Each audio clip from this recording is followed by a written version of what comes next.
หลังจากหลายปีผ่านไปในปี2018และ2017เนื้องอกของคอยได้แตกและเติบใหญ่จนมีขนาดในโดย10เซนติเมตรซึ่งหมายความว่าเกือบ1ใน3ของสมองคอยถูกกินไปเมื่ออย่างบางอย่างในสมองถูกกินไปและถูกเอาออกมันบ่สามารถเติบกลับขึ้นมาได้อีกคอยมีเนื้องออกที่บ่เสมอกันซึ่งมีบางส่วนประกอบด้วยกลีโอบลาสโตมาซึ่งเป็นเนื้องออกที่ร้ายแรงที่สุดเจ้าสามารถเห็นมันได้จริงๆพวกเขาจะโชว์ภาพที่มีสารต้นต่อกับการสแกน MRI ให้เห็นบ่มีบันทึกในครั้งข้อมูลว่ามีไผรอดชีวิตจากเนื้อออกนั้นคนส่วนหลายอยู่ได้ประมาณ 1-2 ปีแล้วแต่ขนาดของเนื้อออกแต่บ่มีไผอยู่ได้ดนกว่านั้นและหลังจากที่คอยได้อธิษฐานด้วยใจจริงคอยได้ยินเสียงดังและมีอำนาจสดใสกล่าวกับคอยอย่างชัดเจนว่าคอยจะบ่ยอมให้เจ้าตายตลอดไปและตลอดกาลอนันตกาลและในรายการมื้อนี้ที่คอยตื่นเต้นหลายที่จะได้จัดพวกเขาเกือบจะบ่ได้เริ่มเลยเนื่องจากมีหัวข้อหลายที่คอยและเขาได้สนทนากันอย่างบ่เป็นทางการแขกรับเชิญของคอยแม่นผู้ชายคนหนึ่งที่ได้ประสบกับบาดแผลขอให้เว้าว่าความเสียใจอย่างหลวงในชีวิตของเขาซึ่งก็แม่นเขาเคยมีน้องออกในสมองเป็นเนื้องออกที่ลุกล้ำหนักหน่วงที่เกือบจะเฮ็ดให้เขาต้องนอนอยู่หัวเตียงตายเขาได้พบพระเจ้าและบ่ล่าซ่าอีกต่อไปเจ้ากำลังจะได้ฟังเรื่องเล่าของเขาวันนี้โกลานอยู่กับพวกเขาโกลานขอบใจหลายๆที่เจ้าให้เวลามาเป็นส่วนหนึ่งของพอดแคสต์นี้และคอยหวังว่าผ่านพอดแคสต์นี้พวกเขาจะได้สรรเสริญพระเจ้าและมันจะเป็นประโยชน์ในการสร้างและส่งแรงบันดาลใจให้ผู้อื่นดีข่อยสามารถเว้าได้แน่นอนว่าข่อยเติบใหญ่มาในความเชื่อคริสตศาสนาแท้จริงแล้วข่อยเกิดมาในความเชื่อนี้และข่อยดำรงชีวิตของข่อยหลายหรือน้อยหรือก็ค่อนข้างหลายเป็นผู้เชื่อคริสตศาสนาแต่บ่เคยประสบการณ์กับใจอย่างลึกซึ้งและบ่เคยเกิดใหม่อย่างแท้จริงในความหมายทางจิตวิญญาณในปี2010ข่อยถูกวินิจฉัยว่ามีเนื้อออกในสมองที่ร้ายแรงหลายในเวลานั้นเนื้อออกมีขนาดประมาณ4เซนติเมตรเป็นกองก้อนที่ใหญ่พอสมควรคอยถูกนำเข้าห้องหมอแต่บ่ได้ถูกผ่าตัดหรือถอนออกในเวลานั้นเนื่องจากข่อยบ่ได้ตกลงใจอย่างเต็มที่จะผ่าตัดใหญ่ขนาดนั้นในเวลานั้นและต่อมาข่อยก็กลับไปบ้านกับครอบครัวของข่อยนั่นแม่นเวลาที่พวกเขาเป็นครอบครัวเริ่มอธิษฐานอย่างเต็มที่ต่อพระเจ้าให้รับการรักษาข่อยแบบมหัศจรรย์และข่อยก็เริ่มรู้สึกดีขึ้นอย่างช้าๆแต่แน่นอนสภาพหัวของข่อยก็ดีขึ้นอย่างต่อเนื่องและเมื่อข่อยเริ่มรู้สึกดีขึ้นอย่างใดก็ตามข่อยก็เริ่มสูญเสื่อมโตกับพระเจ้าไปทีละน้อยและยังมีอีกข่อยเกือบรู้สึกว่าบ่แม่นพระเจ้าที่ช่วยข่อยแต่ข่อยสุขภาพดีเพราะการกระทำของตนเองข่อยหันไปใส่สารสดสมพันธุ์จากสดพืชระบายการกินเนื้อนมและผลิตภัณฑ์จากสัตว์ทุกอย่างข่อยก็ปฏิบัติเจ้าฮู้บ่อย่างเต็มที่ของการบำบัดที่ถูกต้องอาหารธรรมชาติสารสดสมพันธุ์จากสดพืชโดยบ่ใส่วิตามินหรือแร่ธาตุปลอมซึ่งแท้จริงแล้วมันอันตรายและถูกนำใช้ในร้านอาหารสุขภาพสมัยนี้มันแท้จริงแล้วทำให้ร่างกายมนุษย์เสียหายร่างกายของพวกเฮาสามารถนำใช้สารจากพืชได้เท่านั้นแต่ว่าการเตรียมที่เป็นสารสดสมพันธุ์จากพืชหลายชนิดจริงๆแล้วมันจึงทำเวียดได้ตามที่ควรเป็นมีหลายอย่างที่จะเว้าเกี่ยวกับนี่แต่ข่อยบ่อยากเข้าไปลึกในตอนนี้ตัวอย่างเช่นในปี2010นั้นเจ้ารู้สึกอย่างใดแน่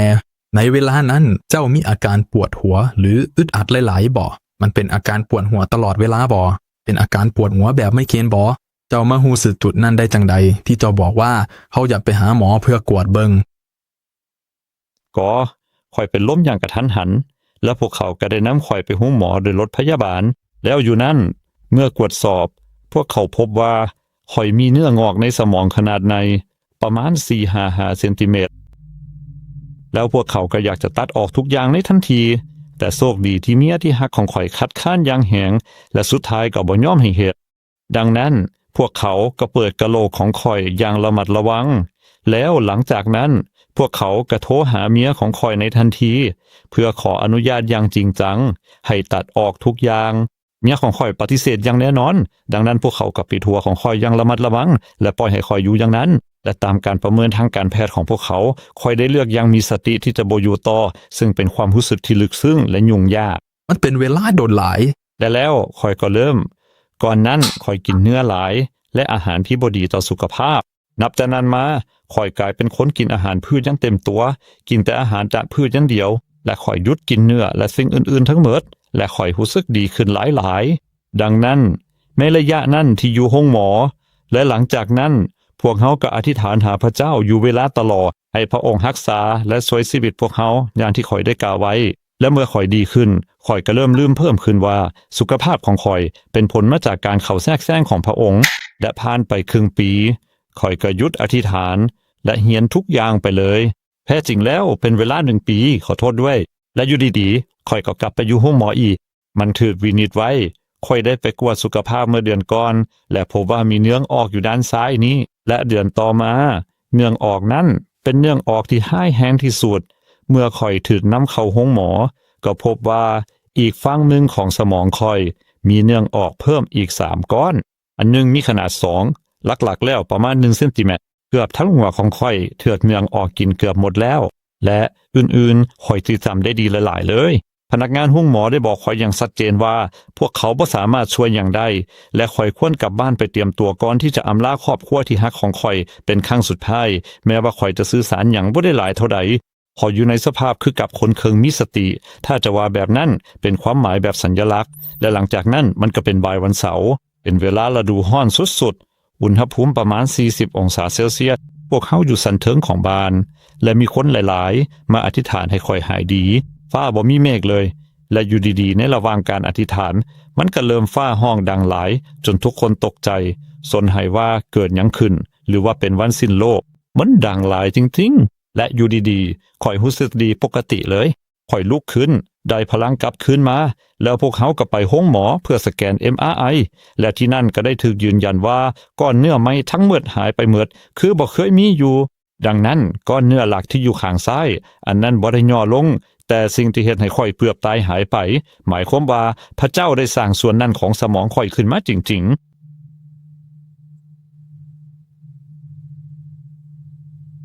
ในปี 2010 มีการยืนยันว่าทานมีก้อนเนื้อในสมองประมาณ 5-6 เซนติเมตรในระยะนั้นหลังจากหูเกี่ยวกับมันท่านก็ได้เปลี่ยนไปกินอาหารพืชมันแล้วแบนแค่ท่านอยู่กับอาหารพืชนั้นดนปันใดท่านกินอาหารพืชนั้นดนปันใดดีหลายข่อยอยู่กับมันเป็นเวลา1 ปีแต่ใน2 หรือ 3 เดือนสุดท้ายข่อยเริ่มสูญวินัยและเริ่มกินเหมือนคนทั่วไป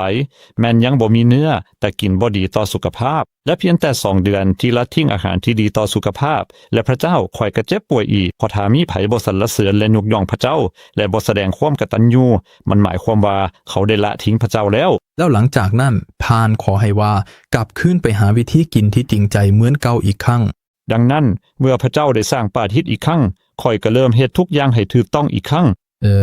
ข่อยก็เป็นจะอธิบายแนวใดให้ถูกและชัดเจนดีอยู่ในสภาพที่ลึกซึ้งเจ้าหู้บ่ความรู้สึกบางอย่างความผันผวนข่อยอยู่ในสภาพผันผวนค่อนข้างบ่มั่นคงข่อยบ่ได้มีความมั่นคงอย่างแท้จริงข่อยเฮ็ดเวียกให้พระเจ้าอย่างขยันและเตือนผู้คนอย่างเสมอแต่มันยังบ่ครบถ้วนสมบูรณ์แล้วต่อมาหลังจากหลายปีที่สำคัญโดยตั้งอิงในปี 2018 หรือ 1917 เนื้อออกของข่อยแตกและเติบใหญ่ถึงได้โดย10 เซนติเมตรดังนั้นส่วนหนึ่งของสมองข่อยประมาณ1 ใน 3ถูกกินไปจริงๆและเมื่ออย่างบางอย่างในสมองถูกกินและถูกเอาออกมันบ่สามารถเติบกลับคืนมาได้เพราะเซลล์ประสาทพวกมันบ่เติบมันบ่เพิ่มจำนวนดังนั้นถ้าถูกเอาออกมันก็ถูกเอาออกแล้วแล้วเวลานั้นแม่นเมื่อใดปีใดที่เกิดเหตุนั่งปี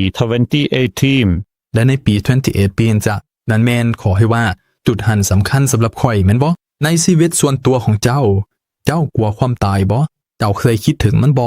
ความคิดใดบ้างอื่นๆที่วิ่งผ่านในหัวเจ้าหลายที่สุดในเวลานั้นในเวลาสุดท้ายนั้นก่อน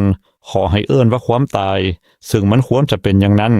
ข่อยได้เข้าใกล้พระเจ้าหลายที่สุดดังนั้นในเวลาที่ท้าทายและยุ่งยากนั้นในหลายปีนั้นข่อยมีอาการซักนักหน่วงหลายพอส่วน1 ใน 3ของสมองข่อยถูกกดทับแบบสมบูรณ์ดังนั้นสมองของข่อยอยู่ในความกดดันอย่างหนักเนื่องจากเนื้องอกอย่างที่เจ้าจะเห็นในรูปภาพที่พวกเขาจะเอามาให้เบิ่งภายหลังมันได้ดันสมองอีกครึ่งออกไป2 เซนติเมตรหรือหลายกว่านั้นแน่นอนว่ามีแหล่งกำเนิดอาการซักหลายอย่างแม้แต่ในบทบาททางจิตวิญญาณของการต่อสู้ระหว่าง2 ฝ่ายแต่ถ้าหากว่ามันเกิดขึ้นด้วยเหตุผลทั้งการแพทย์เช่นกรณีของข่อยมันบ่แม่นเรื่องนั้นแต่แม่นเรื่องการทำลายเนื้อสมองอย่างแท้จริง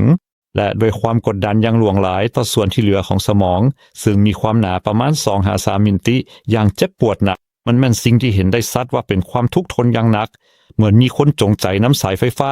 230 โวลต์บ่แม่นเพียงแต่12โวลต์แต่เป็น230โวลต์แบบแห้งเต็มที่เสียบเข้าในหูของเจ้าโดยกงและค่อยยังตรงไปตรงมาบ่สามารถอธิบายความทุกข์ทนและความเจ็บปวดอย่างหนักนั้นได้อย่างเพียงพอ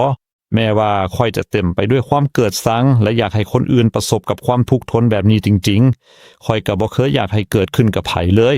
แม้กระทั่งคนอย่างฮิตเลอร์ก็ตามความทุกข์ทนแบบนี้หายากที่จะประสบเห็นค่อยเคยสนทนากับคนอื่นแต่บ่มีไผเคยประสบกับความรู้สึกที่น่าสะพรึงสะพรั่นแบบนี้เหมือนกับสายไฟฟ้า220โวลต์ส่งไฟฟ้าผ่านทางกายเจ้าสึกว่าถูกตีออกแบบจริงๆดังนั้นโดยพื้นฐานแล้วไม่ขณะนั้นเจ้าอยู่ถึงเตียงตายของเจ้าแบบจริงๆเผยหน้ากับความสิ้นสุดของชีวิตแม่นแล้วเวลามันเป็นยังไงข่อยบ่เคยอยู่ใกล้พระเจ้าหลายเท่านี้มาก่อนดังนั้นแม้กระทั่งก่อนหน้าเวลาที่อยู่ถึงเตียงตายนั้นประมาณ2เดือนก่อนหน้านั้นเมื่อข่อยอ่อนแอและอ่อนเพลียหลายแล้วข่อยสามารถเดินได้เพียงแต่20หรือ30ก้าวเท่านั้นหูซึกว่าตนเองอ่อนเพลียลงเรื่อยๆทุกมื้อแต่ข่อยอยู่ใกล้พระเจ้าอย่างลึกซึ้งหลายจนว่าความคิดถึงความตายบ่ได้ทำให้ข่อยย่านเลยแม้แต่น้อยสิ่งเดียวที่ข่อยคิดหากก็เพื่อพลเมืองภรรยาที่ฮักและลูกชายที่ฮักของข่อยที่ข่อยจะต้องปะลิ้นปะล้ายเข้าไปแต่สำหรับตนเองข่อยบ่รู้สึกย่านเลยข่อยรู้สึกว่าถึกซวยไว้แล้วข่อยได้เข้าร่วมกับพระเจ้าอย่างลึกซึ้งหลายแม้นกระทั่งความตายก็บ่ได้ทำให้ข่อยย่านเพราะพวกเขาฮู้ว่าเมื่อพระเยซูกำลังจะมาในหุ่นของพวกเขาในไว้นี้พระองค์จะสู้คืนชีวิตให้กับผู้ที่เชื่อพระองค์และรับพระองค์เข้าในชีวิตพร้อมดำรงชีวิตตามพระประสงค์ของพระองค์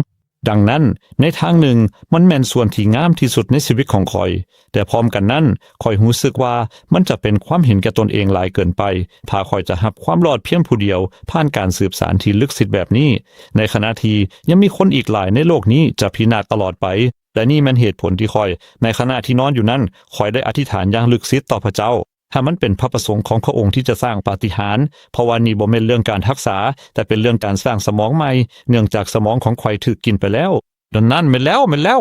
ขออนุญาตอธิบายให้ชัดเจนสักคนดังนั้นเมื่อเนื่องออกที่มีความให้แห้งมาหอดคันสุดท้ายเส้นที่เกิดขึ้นกับทานในวันสุดท้ายที่วิกฤตนั้นมันบ่มีวิธีรักษาที่ได้ผลแท้ๆมันถูกปฏิเสธอย่างเสียใจและถูกตัดสินให้ต้องตายแน่นอนเรื่องออกของข่อยไม่มีฟันหายแห้งหลายมีเรื่องออกที่บ่แม่นมาเหงแม่นเพียงแต่การเติบโตในสมองและคนสามารถมีชีวิตอยู่ได้ดนกับเรื่องออกแบบนั้นเขาสามารถผ่าตัดได้ด้วยแต่ของข่อยมันคัน3และ4และมันบ่แม่นเนื้อออกที่คงที่คัน3และ4แม่นหยังมี4คันของเนื้อออกดังนั้นคันทำอิฐแม่นเนื้อออกที่บ่เป็นอันตรายซึ่งคล้ายๆกับแผลห้อยและสามารถผ่าตัดออกได้ถ้าผ่าตัดทันเวลาเจ้าสามารถรอดได้แต่ยิ่งคันสูงขึ้นการรักษาผู้ป่วยก็ยิ่งเป็นไปบ่ได้ข่อยมีเนื้อออกที่บ่คงที่มีบางส่วนเป็นกลีโอบลาสโตมาซึ่งแม่นเนื้อออกที่หายแห้งที่สุดอย่างที่เจ้าเห็นนั้นจะแสดงรูปภาพที่มีสารตกค้างจากการสแกน MRI ดังนั้นมีบอนที่ขาวเป็นพิเศษและตามบันทึกบ่มีไผรอดจากเนื้อออกประเภทนี้เลยคนส่วนใหญ่อยู่ได้ประมาณ 1-2 ปีตามขนาดของเรื่องออกแต่บ่มีไผอยู่ได้หลายกว่านั้นแท้ๆแล้วมาสืบต่อเรื่องมีกันปอดังนั้นในปี 2018 เจ้านอนอยู่คงคนเดียวในเตียงของเจ้าอธิษฐานหาพระเจ้าว่าแนวใดมันเป็นยังไงข่อยอธิษฐานอยู่ดนหลายข่อยบ่มีนาฬิกาอยู่กับตนในเวลานั้นแต่มันคงจะเป็นอย่างน้อยก็เป็นชั่วโมงเต็มๆอยู่ที่นั่นอีกครั้งในพื้นที่อันศักดิ์สิทธิ์นั้นข่อยได้สารภาพบาปทั้งหมดของข่อยอย่างถ่อมตนต่อพระเจ้าผู้สูงสุดและได้แสดงความปรารถนาอันออกมาจากใจที่จะอุทิศชีวิตทั้งหมดของข่อยให้พระองค์ท่านแบบสมบูรณ์แท้ๆแล้วข่อยอยู่ในโลกธุรกิจข่อยเป็นนักเศรษฐศาสตร์และร่วมกับผู้ผลิตคนหนึ่งข่อยได้ก่อตั้งบริษัทใหญ่สำหรับผลิตอุปกรณ์เสียงและนั่นก็เฮ็ดให้ข่อยห่างไกลจากพระเจ้าหลายขึ้นอีก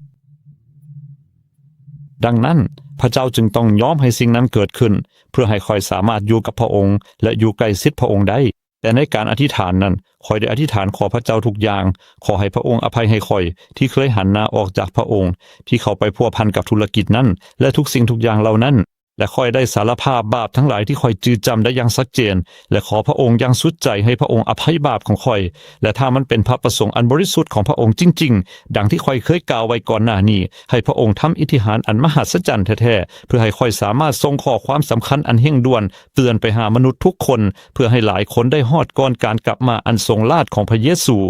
และหลังจากที่ค่อยได้กล่าวเอเมนอย่างขนันขันค่อยได้ยินเสียงที่ชัดเจนดังและมีอำนาจอย่างแหงข่อยจะบ่ยอมให้เจ้าตายตลอดไปเด็ดขาดเป็นอย่างตลอดไปเพราะพระเยซูกำลังจะมาในช่วงชีวิตของพวกเฮานี่ลองเบิงวิกฤตอันลึกซึ้งที่กำลังเกิดขึ้นทั่วโลกนี้รัฐบาลที่กดขี่ที่กำลังพัฒนาอย่างเรื่อยๆอยู่ต่อหน้าตาของพวกเฮาเองลูกของข่อยคนทั้งหลายได้กลายเป็นคนตาบอดเพราะมันเกิดขึ้นอย่างค่อยๆแต่ถ้าเจ้าเบิ่งย้อนหลัง2 ปีที่ผ่านมาจิตใจของคนทั้งหลายได้เปลี่ยนไปทัศนะของเขาเจ้าก็ได้เปลี่ยนไปบ่มีไผอยากคุยกับไผอีกแล้วมันมีแต่โทรศัพท์มือถือตลอดมื้อเขาจับแต่โทรศัพท์มือถือแล้วอ่านดังนั้นทุกอย่างก็ได้เปลี่ยนไปหมดแล้วความบ่มีศีลธรรมได้ปรากฏอย่างแพร่หลายทั่วโลกจนมันเห็นบ่ออกเพียงแต่ช่วง20 ปีที่ผ่านมานี่การพัฒนาอันลึกซึ้งนี่มันบ่สามารถจินตนาการได้เลยแต่ดังที่ข้าพเจ้าได้เว้าเสมอมาเนื่องจากว่าพวกเขาได้รับมันทุกๆมื้อในปริมาณน้อยๆที่ค่อยๆแทรกซึมเข้ามาอย่างน่าเสียดายพวกเขาจึงบ่สามารถเข้าใจได้อย่างแท้จริงอีกต่อไปถึงการเสื่อมโทรมของมนุษยชาติที่เลิกเสื่องและน่าเป็นห่วงอย่างยิ่งที่ได้เกิดขึ้นและครอบงำอย่างน่าเสียดาย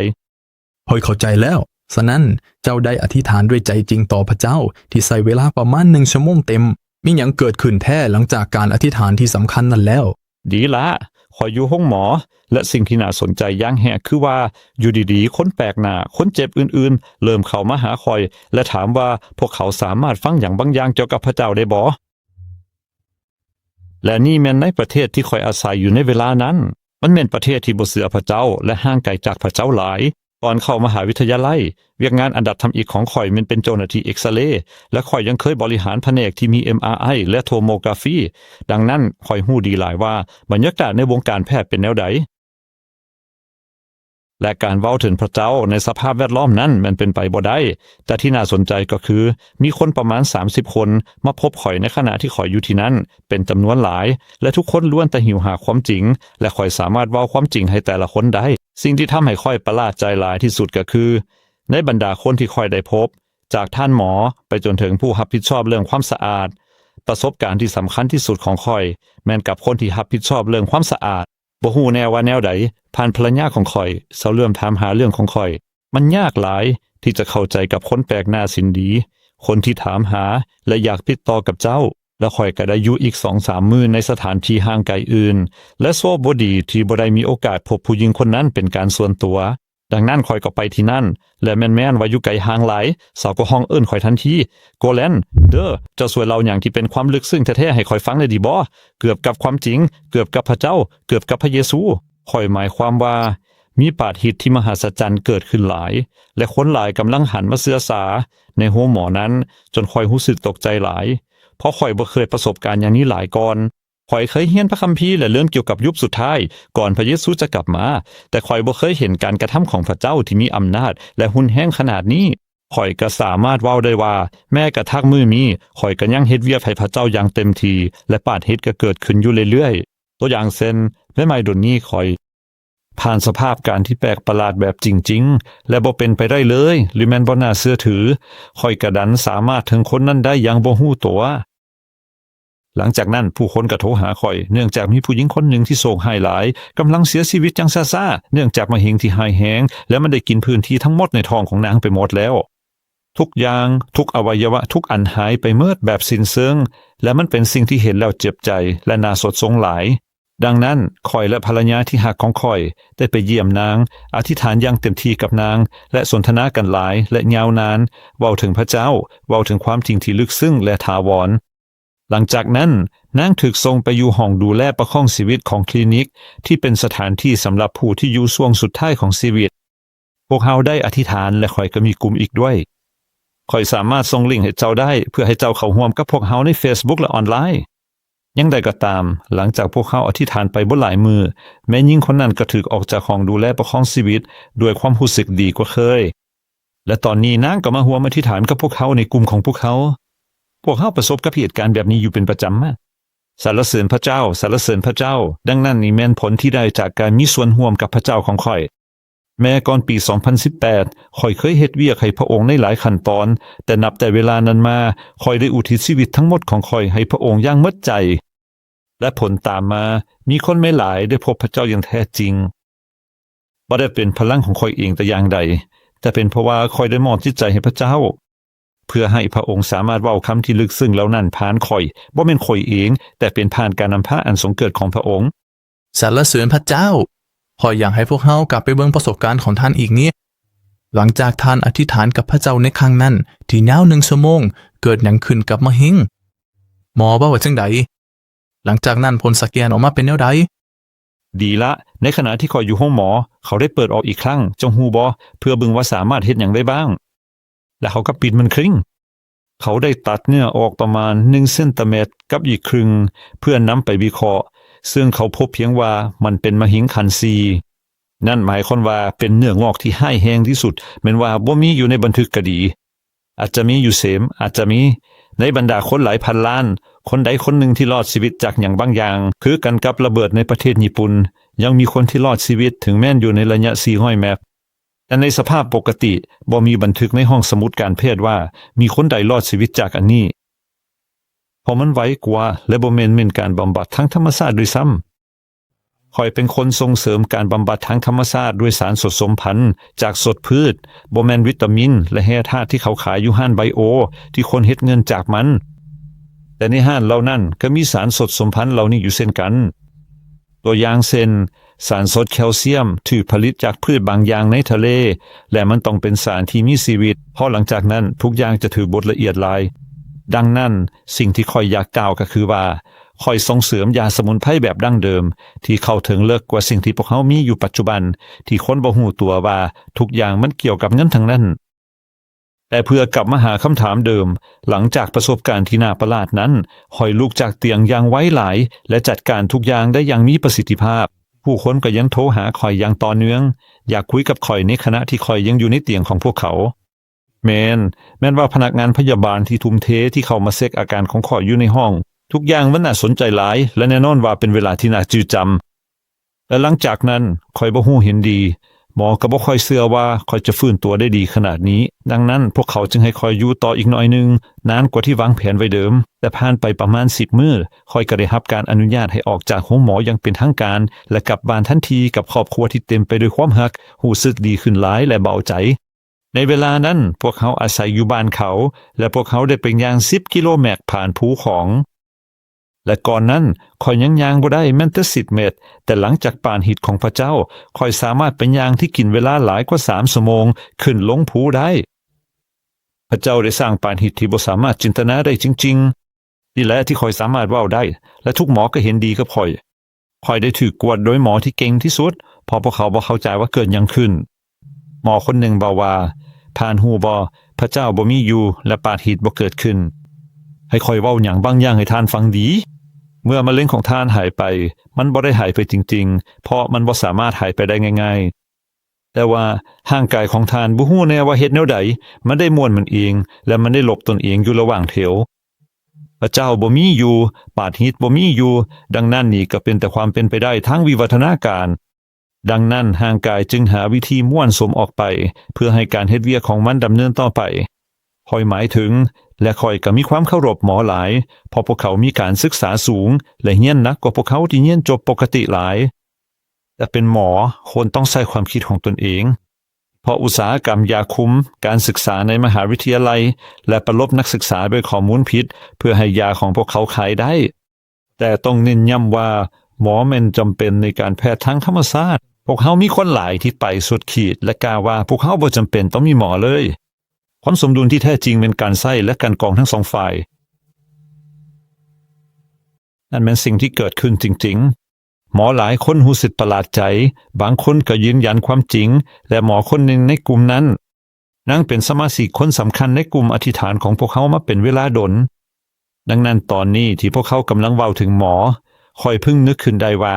ค่อยมีหมู่คนหนึ่งที่สนิทสนมกันนางเป็นหมอที่มีคณิตการแพทย์ทั้งธรรมศาสตร์เป็นของตัวเองและนางก็เป็นผู้ชำนาญทางการแพทย์อย่างเป็นทางการ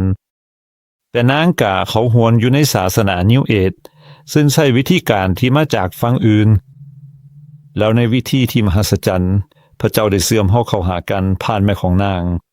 แม่ของนางเป็นคนบ่เชื่อพระเจ้าและได้ยินเรื่องประสบการณ์ทักษะของข่อยแล้วหลังจากนั้นแม่ของนางก็อยากให้พวกเฮาคุยถึงกรณีของแม่นางด้วยเพราะแม่นางก็มีโรคอยู่จะว่าจังใดดีมันเป็นโรคที่ประสาทเสื่อมสลายและในไม่ดนก็จะเดินบ่ได้ร่างกายอ่อนแอและอ่อนแอเพิ่มขึ้นเรื่อยๆสุดท้ายก็เปิดปากบ่ได้และก็เสียชีวิต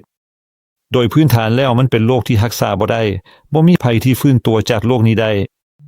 และแม้แต่ในตอนนั้นพระเจ้าก็กำลังปกป้องนางแม้ก่อนที่นางจะพบพวกเขาก็ตามแม้ว่านางจะสนใจในศาสตร์สมัยใหม่แต่โลกของนางก็ดำเนินไปอย่างช้าๆในระยะ10-15 ปีซึ่งบ่ปกติแต่พระเจ้ากำลังเกี่ยมนางไว้เพราะเขาองค์ฮู้ว่านางจะมาฮู้ความจริงแล้วนางก็เข้าร่วมกลุ่มของพวกเขาและต่อมาเขาจะบ่เข้ารายละเอียดหลายเท่าใดแต่โดยพื้นฐานแล้วพวกเขาคุยกันหลายเรื่องความจริงเรื่องศาสนาและอื่นๆมีอุปสรรคหลายอย่างมันกำลังพยายามห้ามนางและเดี๋ยวนี้นางเป็นผู้หญิงที่ซื่อสัตย์ต่อพระเจ้าหลายและเมื่อไม่โดนมานี่ประมาณ2 หรือ 3 เดือนก่อนทุกอย่างถูกย้ายออกหมดนางกลับมาปกติทั้งด้านทางกายแม้ว่าเส้นประสาทเหล่านั้นจะถูกทำลายไปแล้วแต่ทุกอย่างก็ถูกฟื้นฟูขึ้นมาและเดี๋ยวนี้ในวัย68 ปีนางเดินได้คือกับเป็นวัยรุ่นสรรเสริญพระเจ้าสรรเสริญพระเจ้าบอกคอยแน่จากเวลาที่เจ้าอธิษฐานจนฮอดการหายดีอยังสมบูรณ์มันใช้เวลาดนเท่าใดมันเกิดขึ้นในคืนเดียวหรือทันทีหลังจากอธิษฐานหรือมีเวลาช่วงหนึ่งที่มันค่อยๆหายไปเจ้าจือจำได้บ่ดี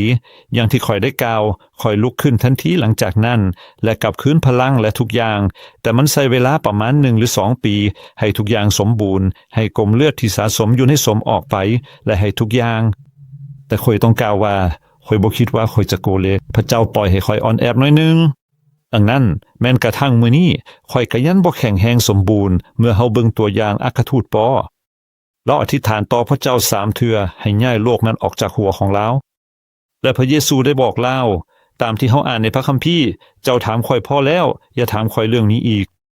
ดังนั้นพระเจ้ามักปล่อยให้คนมีความทุกข์ทรมานเพื่อบ่ให้เขาเหยตนเองโดยฐานะที่เป็นผู้จัดการข่อยอาจจะมีแนวโน้มที่จะเกิดความหยิ่งตนและนั่นแหละเป็นเหตุผลที่พระเจ้าปล่อยให้ข่อยเป็นแบบนี้พระองค์นำข่อยไปทั่วทุกบ่อนแต่สุดท้ายก็นำกลับมาหาพระองค์เองและความถ่อมตนและข่อยและพวกเขาทุกคนยังต้องอธิษฐานต่อพระเจ้าอยู่เรื่อยๆให้พวกเขาบ่กลับไปมีนิสัยที่บ่ดีอีกขอแน่นอนบอกคอยแน่ว่าตลอดระยะเวลาที่เจ้าเป็นเจ็บหยุดงานพอป่วยความหนักแน่นและความยุ่งยากที่เจ้าผ่านมาเป็นแนวใดในทุกประสบการณ์นั้นพระเจ้าได้แสดงให้เห็นอย่างกับเจ้าคมฮะตอนนั้นเจ้าดำรงชีวิตแนวใดก่อนนั้นหมอพอเด้ข่อยดำรงชีวิตทั่วไปเหมือนประชาชนทั่วไปบ่เคยเข้าร่วมกับอาชญากรรมหรือสิ่งชั่วร้ายแบบพิเศษใดๆแต่สถานการณ์มันเป็นแนวนั้นต่อพระเจ้าคนที่เป็นอาชญากรรมมักจะใกล้ชิดกับพระองค์ในการฮอดพ้นหลายกว่าคนที่ใจเย็นสาคนที่รู้จักพระเจ้าแต่ใจเย็นสาเมื่อเฮาเบิ่งลองนึกถึงคนรักที่อยู่ข้างพระเยซูอยู่ถึงไม้กางเขนเราได้รับการช่วยเหลือแต่ชาวยิวทั้งหลายที่ข้าพระองค์ผู้ที่อยู่ใกล้พระเจ้ากับบ่ได้รับการช่วยเหลือดังนั้นพระเจ้าจะกำหนดความรับผิดชอบของเฮาตามความรู้ของเฮาและเนื่องจากข่อยเป็นลูกและหลานของศาสนาธิการผู้ประกาศศาสนาคริสต์ข่อยรู้หลายกว่าคนอื่นและพระเจ้าวัดความผิดตามความรู้ดังนั้นผู้ที่บ่ฮู้หยังเลยที่บ่เคยได้ยินเลยว่าพระเจ้ามีอยู่พวกเขาจะได้รับการช่วยเหลือตามนิสัยและความรู้ที่พวกเขามีแต่ยิ่งพวกเขามีความรู้ลึกหลายเท่าใดในทางหนึ่งพวกเขาก็ยิ่งถูกปกป้องหลายขึ้นเพราะยิ่งพวกเขามีความรู้ลึกหลายพวกเขาก็อยู่ใกล้พระเจ้าหลายขึ้นและยิ่งถูกปกป้องหลายขึ้นแต่พร้อมกันนั้นพวกเขาก็มีความรับผิดชอบหลายขึ้นด้วยแม่นแล้วดังนั้นขอให้คอยทวนอีกครั้งความรู้บ่แม่นเงื่อนไขสำหรับการฮอดความฮอดแต่มันสวยได้เมื่อพวกเขามีความรู้มันสามารถนำพาพวกเขาเข้าไปสู่ยุคใหม่เข้าไปสู่หลายอย่างได้ง่ายขึ้นดังนั้นเจ้าจะกล่าวว่าในชีวิตของเจ้าล้อมพิจารณาก่อนที่จะเกิดโรคป่วยครั้งใหญ่นั้นเจ้าเคยสร้างบริษัทที่รุ่งเรืองธุรกิจที่ประสบความสำเร็จและอื่นๆเจ้าแนะนำอย่างแท้จริงบ่ให้ผู้คนเข้าไปอย่างใส่ใจในโลกที่ท้าทายของการเป็นผู้ประกอบการเพื่อให้จิตใจของพวกเขาเต็มไปด้วยสิ่งเหล่านั้นที่ท้าทายและดึงดูดบ่ ควรไปถึงขั้นใดจึงจะบอกให้มันกลายเป็นสิ่งบูชาในชีวิตของเจ้า ธุรกิจเองบ่แม่นบาปขอให้ว่าอย่างนั้นคนต้องดำรงชีวิตและปฏิบัติหน้าที่แน่นอนประเด็นคือศูนย์กลางของชีวิตพวกเขาคือหยังความคิดของพวกเขาอยู่ไสและถ้าพวกเขาสร้างธุรกิจที่พวกเขาต้องเฮ็ดเวียก15ชั่วโมงต่อมื้อพวกเขาก็บ่สามารถทำได้อีกต่อไป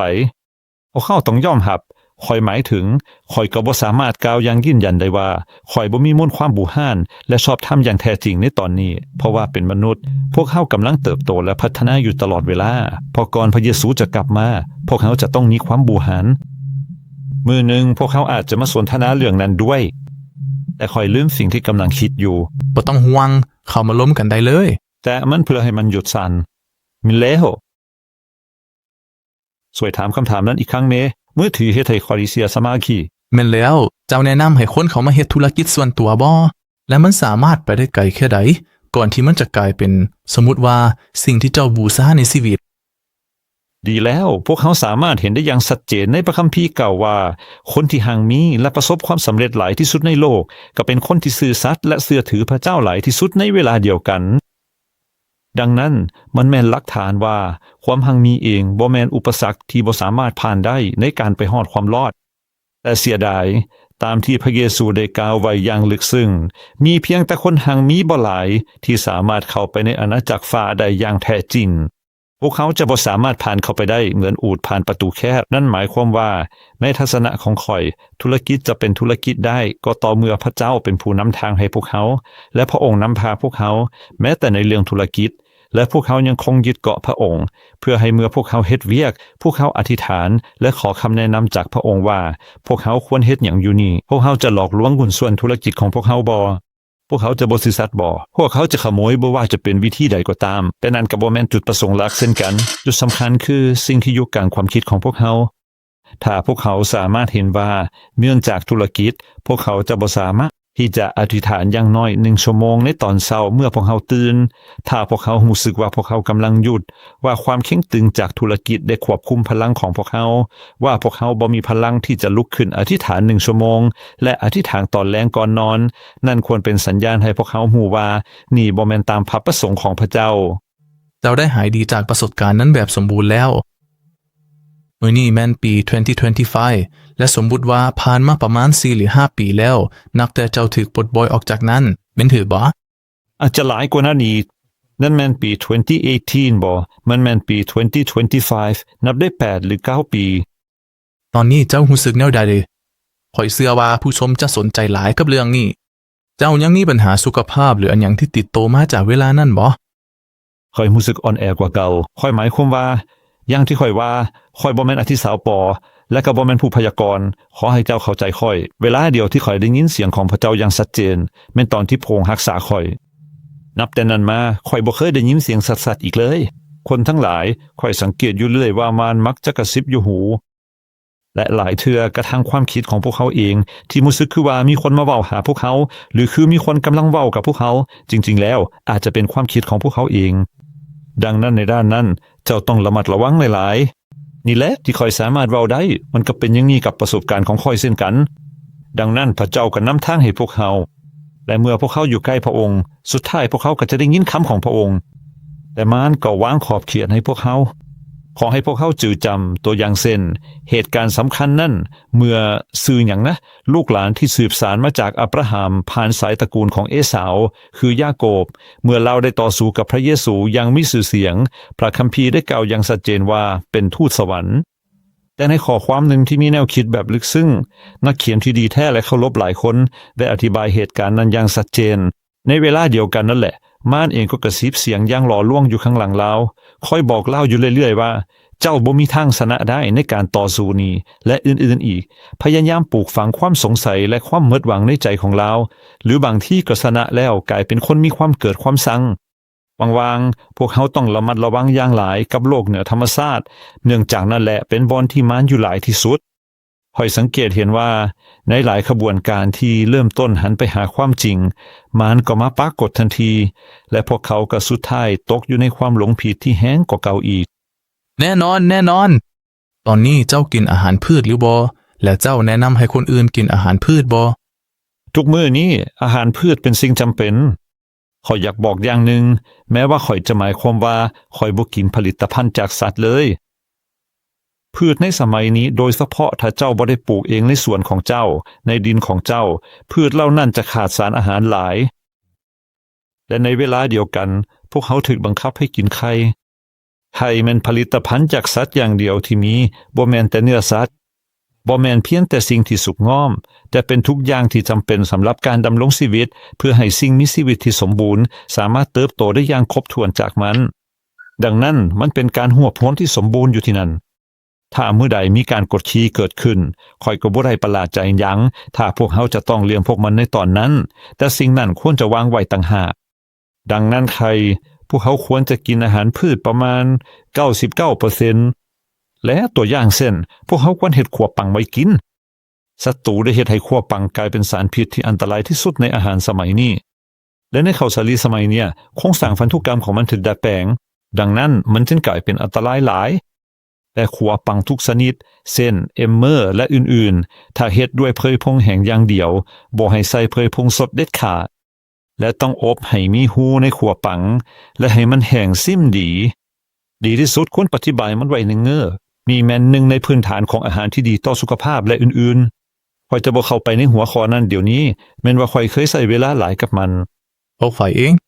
แน่นอนแต่ถ้าพวกเขาอธิบายเพิ่มอีกหน่อยให้คนเข้าใจว่าทานรู้สึกอย่างใดในมือนี้ทานสุขภาพดีสมบูรณ์หรือยังมีผลกระทบหลังจากนั้นอยู่บ่นั่นแม่นสิ่งที่ข่อยสนใจดีหลายข่อยสามารถเฮ็ดทุกอย่างได้ข่อยเข้าร่วมเขียนปื้มเบื้อยข่อยก็เฮ็ดเวียกทางด้านทางกายด้วยและข่อยก็ขับรถไปกลับเป็นเวลายาวหลายอยู่เรื่อยโดยเฉพาะ600กิโลเมตรในทางเดียวซึ่งแม่นเป็นการเดินทางที่ไกลหลายข่อยสามารถเฮ็ดเวียกได้ตามปกติแต่รู้สึกว่าบ่เหมือนเก่าสักเท่าใดมีความอ่อนแอน้อยแผลรู้สึกว่ามีความอ่อนแออยู่บ้างและข่อยก็ขอบใจพระเจ้าสำหรับนั้นเพราะว่าแต่แท้แล้วมันเฮ็ดให้ข่อยอยู่ได้เหมือนตัวอย่างอันลึกซึ้งของอัคสาวกปอมันเฮ็ดให้ข่อยอยู่ในความถ่อมตนอย่างเรื่องลึกรู้เรื่อยๆเพื่อว่าข่อยจะบ่เคยหลงตนและสุดท้ายบ่หลุดออกจากพระเจ้าเข้าใจสำหรับนั้นดังนั้นขอให้ถือว่าเป็นคำถามสุดท้ายและสำคัญหลายๆถ้าเป็นคนที่ได้ผ่านเหตุการณ์ที่เสียใจอย่างหลวงหลายและความเสียใจอย่างหลวงหลายในชีวิตในด้านหนึ่งที่สำคัญท่านจะมีคำแนะนำหยังให้กับคนที่กำลังผ่านสภาพที่ยุ่งยากในชีวิตคนที่กำลังต่อสู้กับโลกห้ายอย่างหนักหน่วงบ่ข่อยขอให้ท่านเป็นคนส่งขอความเห็นใจให้พวกเขาดีข่อยสามารถเว้าได้อย่างหนึ่งพระเจ้าอย่างที่พวกเขาได้กล่าวในเนื้อในของคำถามเกี่ยวกับการเปลี่ยนแปลงและการฮอดพ้นพระเจ้าคาดหวังให้พวกเขาเฮ็ดส่วนของพวกเขาสามารถเฮ็ดได้หยังก็ให้เฮ็ดนั่นแม้นพระเจ้ารักษาคนผิวดำในแอฟริกาที่บ่มีหยังเลยโดยที่เขาบ่จำเป็นต้องเฮ็ดหยังเพราะเขาบ่อยู่ในสภาพที่จะเฮ็ดได้แต่สำหรับพวกเขาเมื่อพวกเขาสามารถเฮ็ดหยังได้พระเจ้าคาดหวังให้พวกเขาเปลี่ยนไปกินอาหารที่ดีต่อสุขภาพและให้ใช้สารสกัดจากพืชแต่แม้นว่าสิ่งเหล่านั้นก็บ่สามารถรักษาโรคร้ายแรงได้และนั่นเป็นจุดที่พวกเขาต้องพึ่งพาการช่วยเหลือจากพระเจ้าแต่สำหรับพวกเขาต้องระงับการกินเนื้อเหล้ากาแฟบุหรี่สิ่งที่อันตรายสาดำและสาเขียวทุกสิ่งที่บ่ดีต่อสุขภาพแม่หน้าของข่อยอยากแนะนำอย่างนั้นแนะนำให้ทานข่อยมี2หน้าและกลุ่มที่อุทิศให้ใน Facebook และในอินเทอร์เน็ตและที่นั่นท่านสามารถหาภาคส่วนครบถ้วนเกี่ยวกับอาหารที่ดีต่อสุขภาพได้อย่างง่ายดายมีปึ้มรายละเอียดเล่มหนึ่งที่ข่อยได้รวบรวมอย่างระมัดระวังจากนักเขียนที่นับถือหลายท่านเป็นปึ้มที่อธิบายหลักการพื้นฐานของสุขภาพอย่างละเอียดสารสำคัญที่จำเป็นจริงๆและอื่นๆอีกข่อยคิดว่าช่วยเขียนลงหน้าจอได้บ่เจ้าสามารถเจ้าจะได้รับมันสิ่งที่สำคัญที่สุดคือการกินอาหารที่ดีต่อสุขภาพและในบางโรคตัวอย่างเช่นมีสารสกัดแฟรงกินเซนเข้มข้นสาวดังนั้นสารสกัดแฟรงกินเซนทั่วไปก็ดีต่อสุขภาพแต่บ่สามารถรักษาได้ถ้าเจ้าใส่สารสกัดที่เข้มข้นสูงในโรคหายแห้งแล้วนั้นตามที่เจ้าได้กล่าวมันสามารถรักษาได้ดังนั้นการกินอาหารที่ดีต่อสุขภาพแม้นจำเป็นแต่ก็มียาพิเศษบางอย่างด้วยซึ่งค่อยได้รวบรวมไว้ในปื้มที่ค่อยจัดเตรียม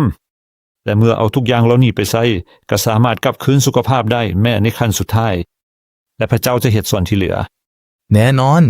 เจ้าแนะนำให้พวกเขาเฮ็ดทุกอย่างที่เฮ็ดได้ให้ได้หลายที่สุดแม่นบ่ ทุกอย่างที่อยู่ในอำนาจของพวกเขา ทุกอย่างที่อยู่ในอำนาจของพวกเขา และการอธิษฐานต่อพระเจ้า การมอบตนให้พระองค์อย่างเสมอ และสิ่งนั้นการเกิดใหม่ และสิ่งนั้นจะปรากฏออกมาให้เห็น